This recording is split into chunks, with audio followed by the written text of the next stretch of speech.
इसके बारे में, राइट? बहुत सारे ऐसे स्टूडेंट्स हैं जिनको अगर शायद ये अपॉर्चुनिटी का आइडिया हो तो they can also try, they can come to Delhi and they can live there, है ना?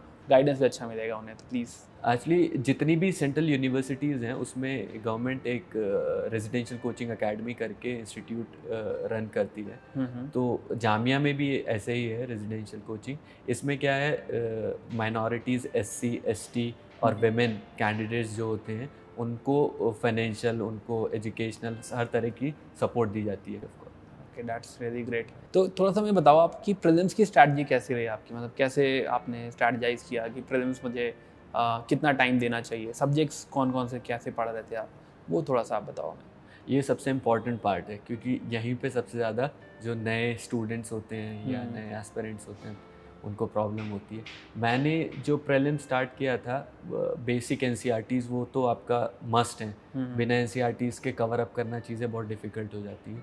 उसके बाद फिर रेफरेंस बुक्स आती हैं। तो यू मीन टू से ऑल एनसीईआरटीज़ या जो है जो कोर सब्जेक्ट्स हैं कुछ वैसा? मैंने तो 9th से 12th तक कवर की थी। Okay. अगर आपके पास टाइम है तो you can cover from 6th also, but I will say कि 9th से काफ़ी हो जाता है, sufficient. History, geography, economics, polity, इन सब की जो एनसीईआरटीज़ हैं वो आपको बेस दे देती हैं एक अच्छा बनाने के लिए। लेकिन अभी का जो प्रीलिम्स है अगर आप देखें तो वो बहुत डाइसी हो गया है। जो लोग इंटरव्यूज़ दे रहे हैं वो भी प्रीलिम्स नहीं क्रैक कर पा रहे हैं अगले अटैम्प्ट में, क्योंकि करंट अफेयर्स और उसका रोल बहुत ज़्यादा हो गया है। तो अभी मिक्स ऑफ स्टैटिक और करंट अफेयर्स के लिए स्ट्रैटेजी आपको बनानी पड़ती है कि आप किस तरीके से उसको करते हो। तो मेरा स्टार्टिंग में तो मैंने स्टैटिक पार्ट कवर किया था, लेकिन बाद में फिर करंट पे ज़्यादा फोकस रहता है उन चीज़ों को लेके।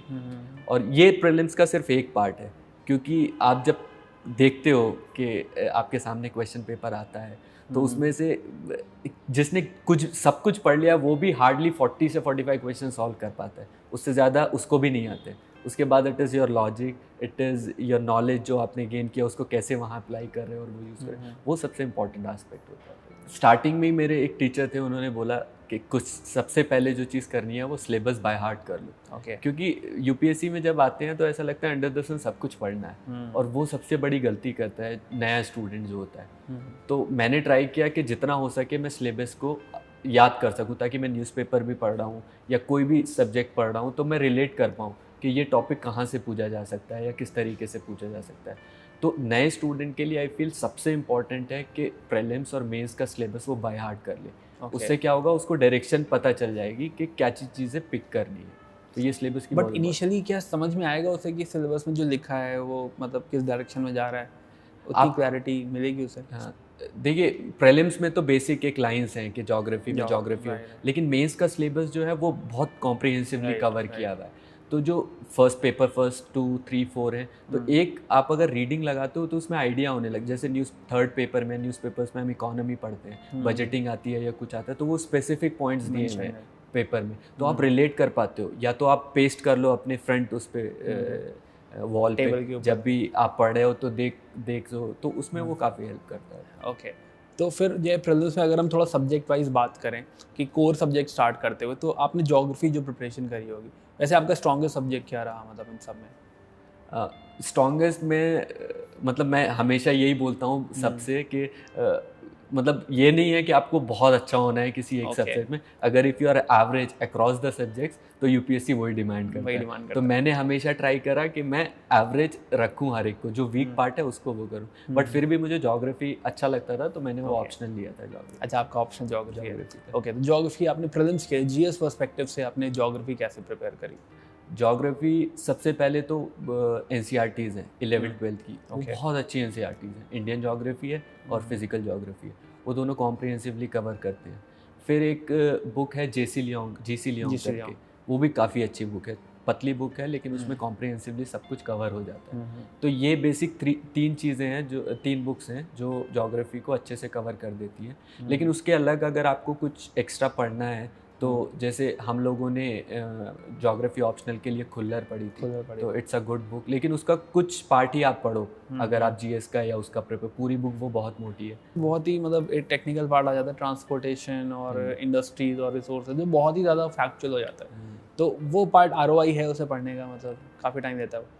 क्योंकि मेरा तो ऑप्शनल था तो मुझे तो पढ़ना ही था, बट आई फील कि वो पार्ट आप एक ह्यूमन ज्योग्राफी करके बुक आती है एनसीईआरटी की, ऑरेंज कलर का उसका पेपर है, उसमें वो चीज़ें बहुत अच्छे से कवर करी हैं, डेमोग्राफिक्स और ट्रांसपोर्टेशन और वो सब। वो पतली बुक है लेकिन पॉइंट टू पॉइंट चीज़ें दी हैं, वो बेटर है उसके। वो खुल्लर से स्किप कर सकते हैं, वो कर सकते हैं। और वो जो रॉक्स वगैरह हैं कि धारवाड़ कड़प्पा वो सब जो है वो स्किप कर सकते हैं या वो पढ़ना है? वो पढ़ना रहेगा क्योंकि वो चीज़ें तो बहुत ज़रूरी हैं ज्योग्राफी के लिए। ओके, ठीक है। तो ज्योग्राफी बेसिकली आपका वैसे भी स्ट्रॉन्ग पॉइंट है। हिस्ट्री बेस आपने फिर कैसे तैयार करी? हिस्ट्री के लिए एनसीईआरटी थी, लेकिन मैंने ओल्ड एनसीईआरटी रेफ़र की थी। 11th-12th की ओल्ड एनसीईआरटीज़ आती हैं, एंशिएंट, मेडिवल, मॉडर्न की। तो मेडिवल पे तो बोलते हैं सब लोग इतना, क्योंकि प्रीवियस ईयर्स पेपर से एनालाइज मैंने किए तो उसमें देखा कि उतना कॉस्ट बेनिफिट अगर निकालेंगे तो उतना नहीं है। तो मेन फोकस मेरा था एंशिएंट पे, और एंशिएंट में भी जो कल्चर वाला पार्ट है उस पर मेन फोकस था, और सबसे ज़्यादा जो फोकस रहा वो मॉडर्न हिस्ट्री पे रहा। और हिस्ट्री में एक चीज़ है कि पॉलिटिकल जो इवेंट्स हुए हैं, जो नेमिंग्स हैं, फैक्चुअल पार्ट है, उसको थोड़ा सा अवॉइड कर सकते हैं आप, क्योंकि आप जब प्रीवियस ईयर्स पेपर्स देखें, इसीलिए मैं बोलता हूँ पेपर्स जो हैं प्रीवियस ईयर्स वो बहुत इंपॉर्टेंट होते हैं। उससे आपको पता चल जाता है कि कहाँ पे पढ़ना है, किस तरीके से पढ़ना है, तो उससे आइडिया हो जाता है कि आप किस डायरेक्शन में पढ़ना है। तो इसलिए इस तरीके से मैंने तो हिस्ट्री आपने एनसीईआरटीज़ ही पढ़ी, उसके अलावा कोई बुक नहीं?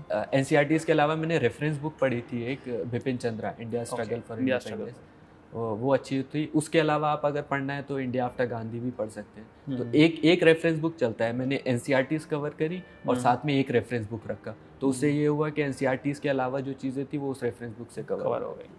ओके, देन ये है, आपने पॉलिटी कैसे प्रिपेयर करी? पॉलिटी के लिए लोग वो बुक नहीं पढ़ते हैं एनसीईआरटी की, class 11th constitution at work, वो बहुत अच्छी बुक है।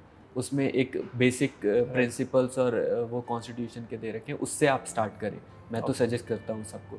उसके बाद आप लक्ष्मीकांत पे गए, क्योंकि लक्ष्मीकांत तो बाय हार्ट करनी है, word to word first paper से एंड पेपर तक आपको पूरा याद करना है लक्ष्मीकांत का। तो ये दो बुक सफिशिएंट है। इसके अलावा कुछ नहीं? एक जो पार्ट है, जो मेंस में जो पार्ट है, गवर्नेंस और सोशल इश्यूज और ये वाला जो पार्ट है, वो कहाँ से कवर करते हैं?